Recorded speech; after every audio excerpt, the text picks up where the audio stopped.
કોલસો સોફા, કાળી મેશ દિવાલો, બળીને ખાખ થયેલું ફર્નિચર અને જિંદગીનો ભોગ લીધાના નિશાન.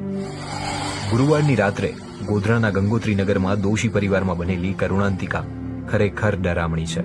સોફામાં લાગેલી આગ કેવી રીતે ચાર લોકોને ભરખી ગઈ? રહસ્યોના તાણાવાણા જાણવા દિવ્ય ભાસ્કરની ટીમ ગોધરાના બામરોલી રોડ સ્થિત બંગલો પર પહોંચી.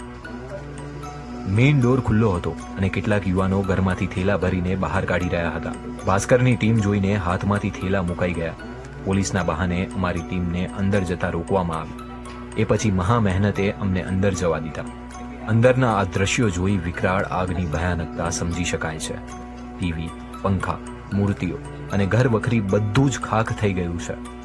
આગ લાગી એ સમયે કમલભાઈ અને દેવલબેન ગ્રાઉન્ડ ફ્લોર પર જ સૂતા હતા. રસોડામાં પણ ગાઢ અંધકાર છે. આ એ જ જગ્યા છે જ્યાં 50 વર્ષીય કમલભાઈ ભડતું થઈ ગયા હતા, જ્યારે દેવલબેન આ સીડી પર ઢળી પડેલા હતા. ઉપરના માળે બંને દીકરાની અલગ અલગ રૂમ હતી. આ બંને રૂમ સુધી આગની જ્વાળાઓ પહોંચેલી જોવા મળી.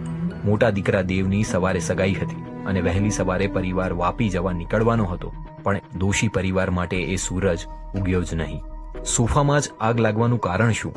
વાયરિંગ બરાબર છે તો સીસીટીવીનું ડીવીઆર